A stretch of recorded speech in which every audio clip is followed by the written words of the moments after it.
Good afternoon, folks. My name is Molly Feibel. I am a historic interpreter at Clermont State Historic Site, and today we're going to be talking about the Livingstons and the Bard.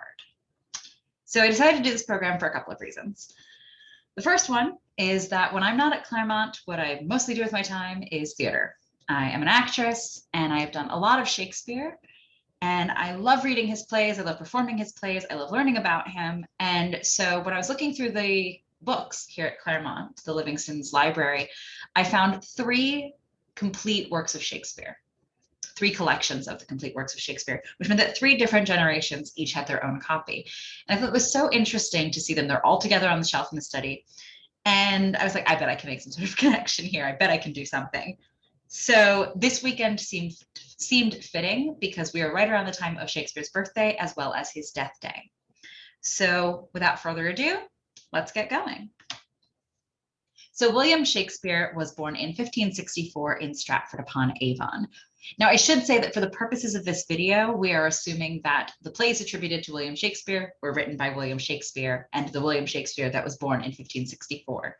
There are theories that the plays were written by more than one person, that they were written under a pen name and actually written by a very famous author, perhaps Christopher Marlowe is some of the theories. For some of the plays at least. But for the purposes of this is our playwright. So William Shakespeare is born in Stratford-upon-Avon in 1564. He is baptized on April 26th, which means his birthday is somewhere thereabouts. His father, John Shakespeare, was a glover, meaning he made gloves for a living. And his mother, Mary Arden, came from a very wealthy local family. So as you can see on the right, the home that Shakespeare was born in and grew up in is decently sized. His family was probably slightly above middle class. And you can still visit his birthplace in Stratford. Obviously now there are probably pandemic restrictions, but you can go through the house and you can see the place where he was born. So when William Shakespeare was 18 years old, he got married. He married a woman by the name of Anne Hathaway. And it's occurring to me that I perhaps made a mistake in Googling Anne Hathaway and picking the wrong picture. So there she is. And I would like to apologize because I knew I wasn't going to make it through this presentation without making a joke about that. So we've done it and we can move on. In 1582, Shakespeare married Anne Hathaway. She was 26 years old. He was 18. And all accounts of the marriage were that it seemed a bit hasty, a little quick. And the reason for that was most likely because she was pregnant. 6 months after their marriage in 1583, Anne gave birth to their first child, a daughter, Susanna. 2 years later, in 1585, the couple welcomed twins, Judith and Hamnet. Yes, that is Hamnet. And Hamnet died when he was 11 years old of the plague. And almost certainly that death and the loss of his only son heavily influenced Shakespeare's writing of the play Hamlet. There's a reason the name sounds so similar. That play deals with grief, loss, mortality, and all sorts of feelings that almost certainly, well, definitely were present when Shakespeare lost his son. So he is honored in that way. And actually, if you look at the plays that Shakespeare wrote, you see a lot of very interesting sort of family dynamics. And his personal life is a little more in question than his plays. Scholarship is a little harder to do when it comes to that, but it is possible that his family dynamic influenced especially some of his later plays. We're not 100% sure when Shakespeare left Stratford to go to London or when he wrote his first play. All we know is that it was within the early 1590s. So because we know that by 1592, his plays are being performed in London. And he was performing with a group called the Lord Chamberlain's Men. He was an actor, he was a founder of the group, and they were performing his plays. By 1594, they were the only ones who were performing his plays exclusively. They were exclusively done by the Lord Chamberlain's Men. And you can see on the left here a plaque showing that the Lord Chamberlain's Men performed in the courtyard of the White Hart through this archway in the 1690s. And right below it, a quote from As You Like It, All the World's a Stage, which comes from one of Jacques's, well, from Jacques's most famous monologue and is one of the most famous lines in all of Shakespeare. So the Lord Chamberlain's Men Shakespeare's acting troupe. They performed for Queen Elizabeth, as you can see in this drawing. They're performing Love's Labour's Lost. And when she died in 1603, they were renamed the King's Men when King James came to power. And because they were the ones performing Shakespeare's plays, they were the only ones performing these plays by a very up-and-coming playwright at the time. They needed a space to do their shows. And so in 1599, they built the Globe. So on the left-hand side, you see a model of the Globe, a drawing of the theater as it looked in the 1500s. And that is actually a drawing from one of those DK children's history books, which always show really great cross sections of buildings and give you an idea of the construction and interior of spaces. So that is the Globe Theater. And as I said, it was built in 1599, right around the time that they were going to perform Henry V for the first time. And Henry V is a play that actually references the Globe itself.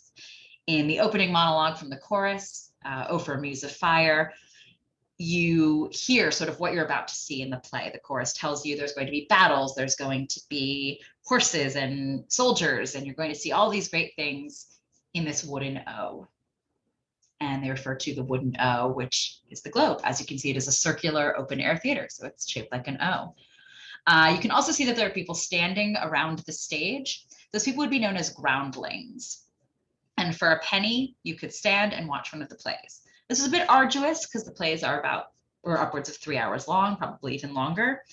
And so it would have been tiring to stand up that long and watch the play, but it was cheap. And so everyone sort of had access to this theater, which is probably why Shakespeare becomes so popular. If you were more well off, you could pay to have a seat in one of these sections surrounding the stage.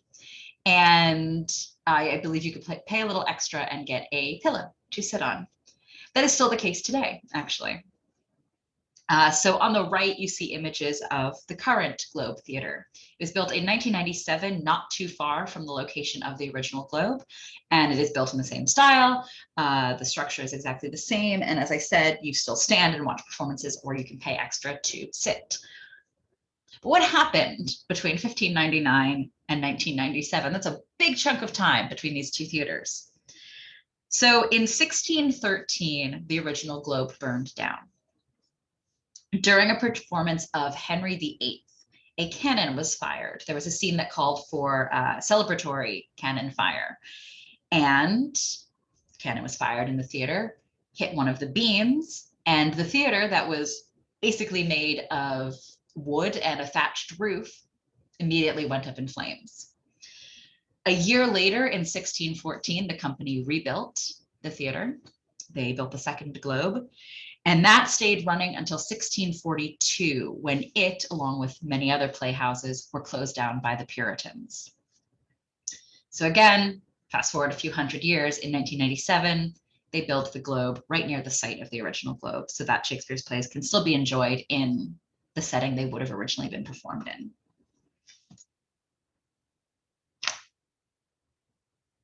By the time of his death, William Shakespeare was responsible for about 38 plays, 154 sonnets, 3 long poems, and other short pieces of work. Some of his plays he worked with other authors on. They are known collaborations like Henry VIII or Two Noble Kinsmen. And some of his later plays, as I said, deal with sort of complicated family dynamics, The Winter's Tale, Cymbeline, The Tempest. But he was buried at the same church where he was baptized, Holy Trinity Church in Stratford-upon-Avon, and he had died on April 23rd, 1616. So his birth and death date are very close together. And if you look at the plaque above his grave, it says, "Good friend, for Jesus' sake forbear to dig the dust and close it here. Blessed be a man, he spares these stones, and cursed be he who moves my bones." Which is very poetic, a little spooky, and seems very fitting for the grave of William Shakespeare. So that's sort of our primer on Shakespeare. We're now going to sort of see how he may have been encountered by the Livingstons. Please excuse that noise if you just heard it. I have my notes on a legal pad and had to flip a giant piece of paper. So we're going to jump ahead 100 years or so, and we are now in the colonies.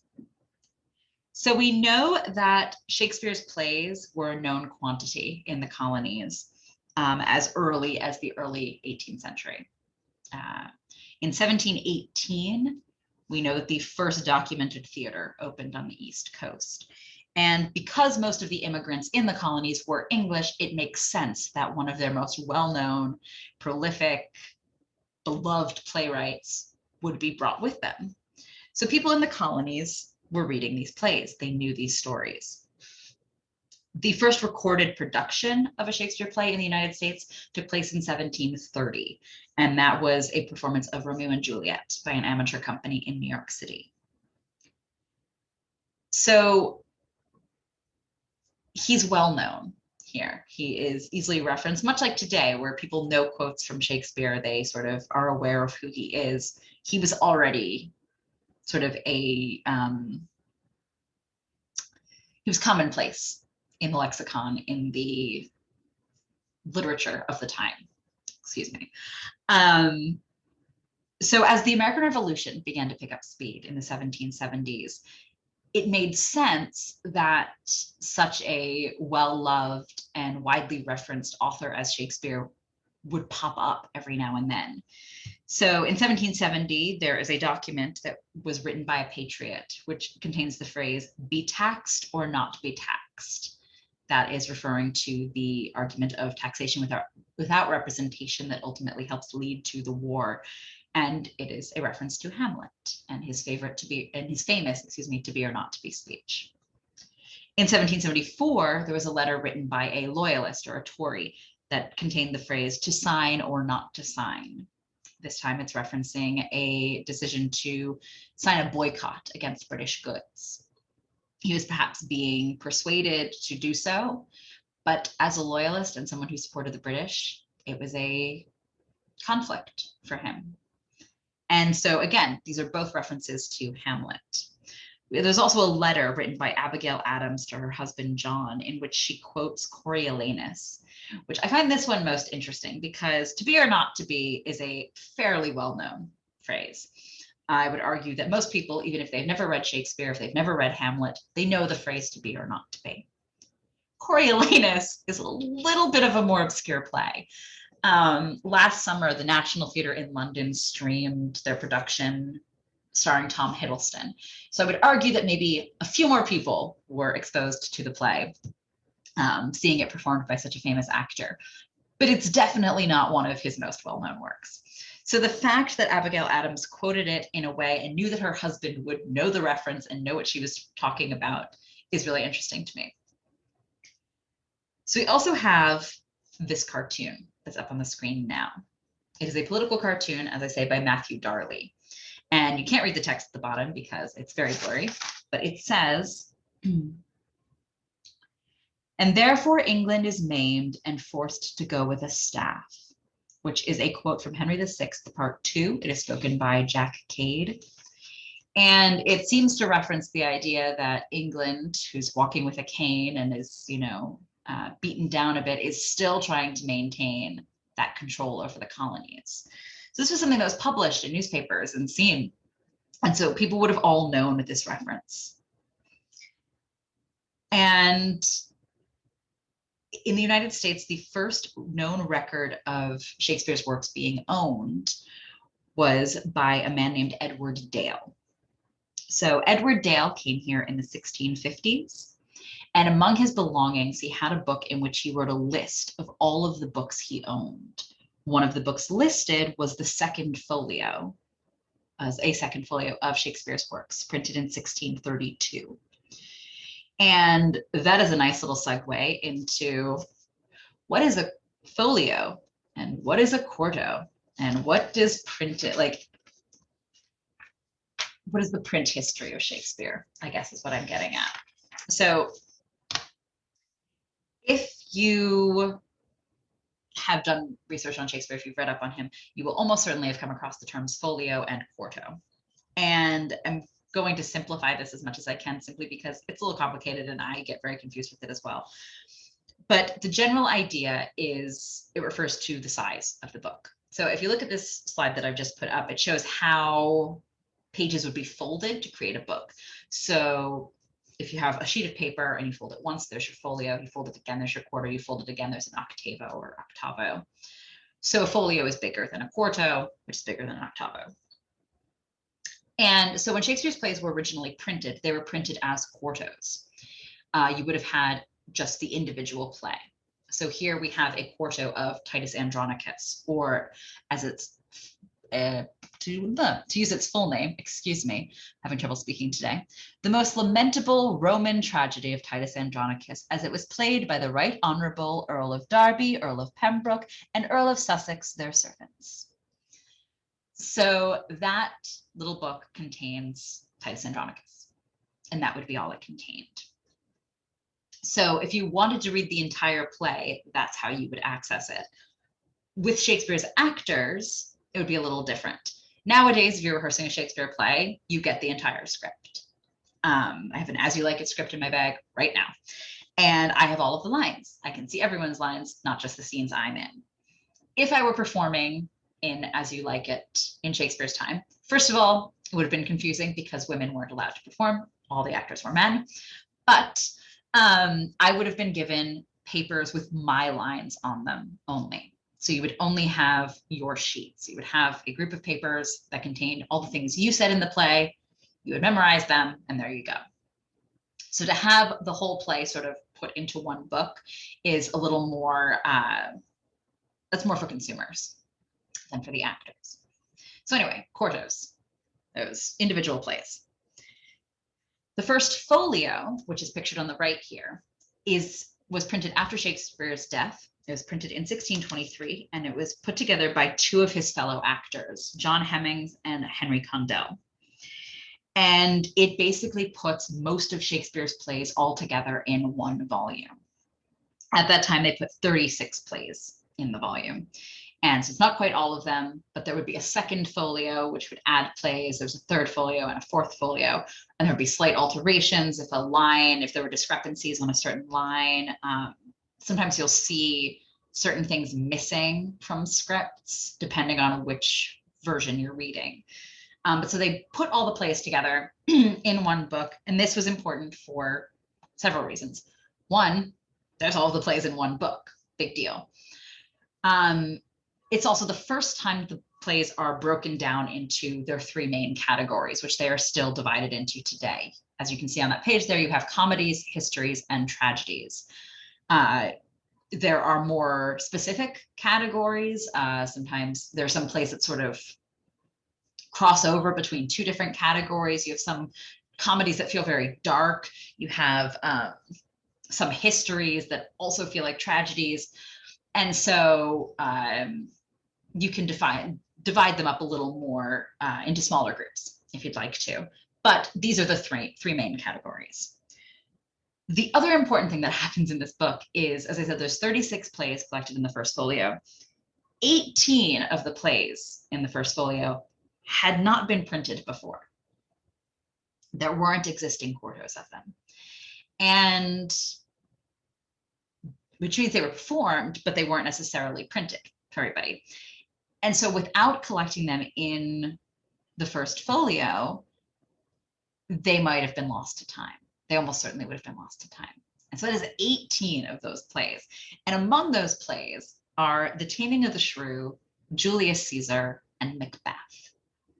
Those three stood out the most to me because, I mean, they're some of the most famous plays. They're the ones that you read in high school, the ones that students all know. And so the fact that they could have been lost time had Hemmings and Condell not put the folio together is fascinating and also absolutely terrifying. And it just sort of puts into perspective how easy it is to lose certain things. I mean, you know, everyone always talks about the loss of the library at Alexandria and what was in there that has been lost to humanity. And this is another great example of that. Fortunately, we still have them. So now we're going to talk about the Livingstons. Took me a little time, but I finally got there. Turn that page again. So I was trying to find Livingston connections to Shakespeare. And way back when Shakespeare was living, so in the late 16th to early 17th century, his contemporary in the Livingston family would have been William Livingstone, who is, if you've come to Clermont, the First Lord's grandfather. So the First Lord, Robert Livingston, is the first member of that family to come to the colonies. And he's the one who buys the land that this house is built on, and his family lives here for generations. His father, John Livingstone, was a preacher in Scotland. And John's father, William, would have been born around the same time as Shakespeare was living. As far as we know, there's no direct connection because the Livingston family was in Scotland, Shakespeare was in England, and while they're very close, it's not a given that they would have crossed paths or that the Livingstons would have gone to his plays. However, I did find two interesting connections while I was researching. So first, we have a pretty tenuous one, but one that I find kind of interesting, which is Henry Clay Folger, who is here on the left. Henry Clay Folger at one point was the president of Standard Oil, but he is also the founder of the Folger Shakespeare Library. And I don't know about anyone watching this, but when I was in high school, the copies of Shakespeare that we read were the Folger copies. And so he was an avid collector of Shakespeare's works and had a large collection, and ultimately his name gives itself to prints of the plays. And he is related to the Livingston family. So he is related to the First Lord. He is his 14th cousin, 7 times removed via Sir Gilbert Clare. So I'm sure they were very close, talked all the time, and knew each other very well. The second connection is a little bit closer. So on the right here, we have a portrait of Thomas Pennant Barton. Had a lot of trouble saying that today. This is a portrait done by Etienne Bouchardy in 1835. Barton was born in 1803, and he was the son-in-law of Edward Livingston. So if you have visited Clermont, once again, you've probably heard of Chancellor Livingston. He's the most famous member of this family. And his younger brother, Edward, was the mayor of New York. He worked in Andrew Jackson's cabinet. He was a very successful man in his own right. Edward married a woman by the name of Louise d'Avezac, and they ended up living at Montgomery Place, which had belonged to Edward's older sister, Janet. Montgomery Place is just up the road from Clermont. It is currently owned by Bard College. And Edward and Louise had one child, a daughter, Coralie. Coralie grew up to marry Thomas Pennant Barton. So they lived together at Montgomery Place. And Thomas Pennant Barton is the first major collector of rare and early editions of Shakespeare and related books in America. So he had a large collection of what seems to be known as Shakespeareana, which I absolutely love. What a great term. So he and Coralie had gotten married in 1833, and in 1834 he attended the Heber sale, which was a giant auction, and he began to collect rare and old works of Shakespeare. And so he collected books from 1834 until 1869, which is when he died. And over the course of his life, he ended up with 45 play quartos. So those are those individual plays, 9 of which were from during Shakespeare's lifetime. So from 1560s to 1616. He had 4 of the 17th century folio editions. So I mentioned earlier that there's the first folio, and then there was another printing, which is the second, third, and fourth. So he had several of those different versions, but from the 17th century, from the 1600s. And he had all nine of the Jaggard Pavier quartos, which are also known as the false folio. So this was a collection of quartos put together in 1619 by William Jaggard. And the reason it is called the false folio is because it actually includes several plays that weren't written by William Shakespeare, but they're put in the collection anyway and sort of put under the heading of Shakespeare's plays. So Thomas Pennant Barton had this giant collection of Shakespeare books, works by Shakespeare, works about Shakespeare, and this is what he did with his time. His description on Wikipedia refers to him as a diplomat and a bibliophile. And ultimately, his collection of books was donated to the Boston Public Library when he died. But the fact remains, those books would have lived at Montgomery Place, which is a Livingston family home. It would have lived with him for 30 years. And I think that is really interesting to sort of see if other members of the family looked at this and were like, well, we're going to start our own collection of Shakespeare's books. And so those are my two Livingston connections. And now we move on to the books here at Clermont. So as you can see, there are 3 collections of Shakespeare that live here at Clermont. They are all right near each other on the shelf. And on the left, we have the collection that belonged to Chancellor Livingston. That was printed in 1793. On the right, we have the collection that belonged to Clermont Livingston or Clement Livingston. That was printed in 1855. And in the center, we have the collection owned by John Henry Livingston, Clement's son, printed in 1867. And I apologize if they're out of chronological order. It is simply because the picture of John Henry's Shakespeare collection is portrait or landscape, and the other 2 are portrait. I would blame the photographer, but that is me. So well done. So these are the 3 collections we have. They are all the complete works. As you can see on the spines, you can see which plays are in which volume. For example, on the right in the Stratford Shakespeare Volume 1, it says Life, so it presumably includes biographical information about Shakespeare, as well as The Tempest and The Two Gentlemen of Verona. The older editions, the Chancellor's editions, don't have that. They do have Shakespeare spelled incorrectly on the side and cut off a lot, which I find very interesting. Spelled strangely on the one on the right too. You're going to see a lot of interesting spellings of Shakespeare in these editions. So we're going to start with John Henry's. So John Henry lived at Clermont from the mid-1800s until his death in 1927. And he had a collection of Shakespeare's books. So this is his complete works. I like this picture that shows the pages because it has like purple on them, which I think is very neat. In the center, you can see John Henry's book plate, essentially this book belongs to. It says John H. Livingston, Clermont, and then it has the Livingston family crest above it. So that is the most recent of the copies we have. Again, that is from 1867. This is the collection that belonged to his father. It is 10 volumes. It is printed in 1855, and it is Stratford Shakespeare. Again, the spelling of Shakespeare is a little confusing. So collected in this volume, in volume 3, you have Love's Labour's Lost, A Midsummer Night's Dream, The Merchant of Venice, and As You Like It. So a nice little collection of comedies there. They do seem to be broken into categories, the categories that the first folio established.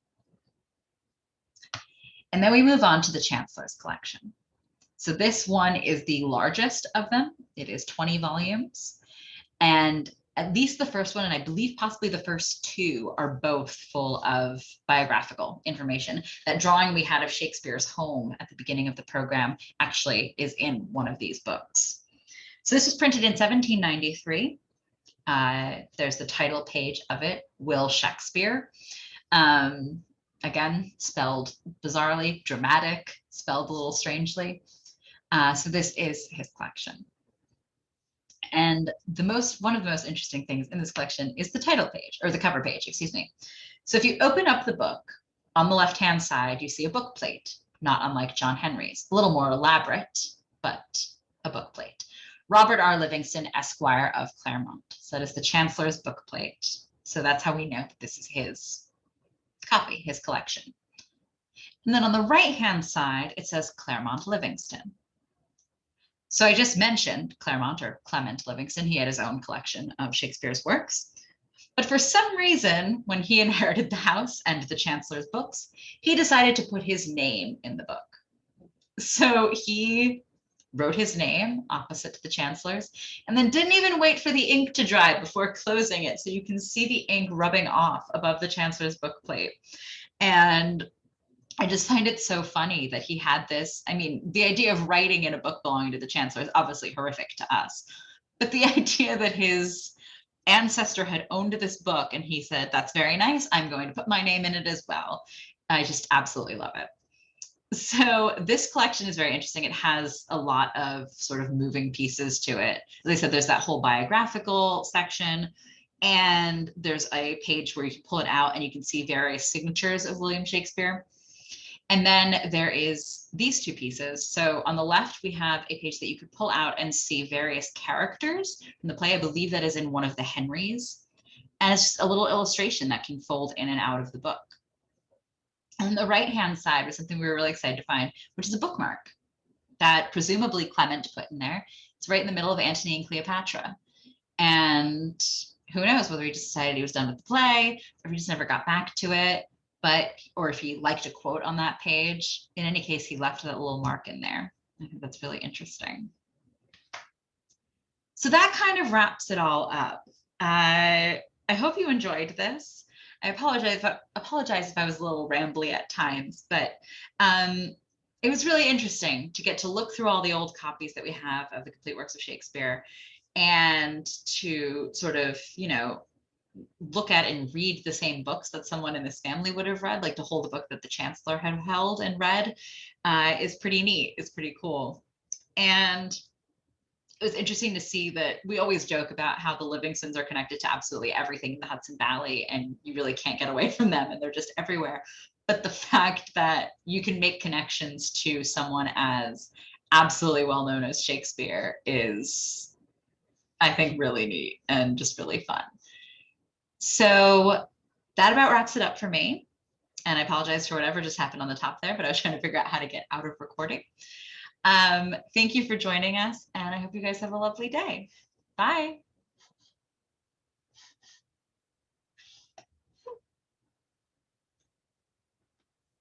I really thought I had it.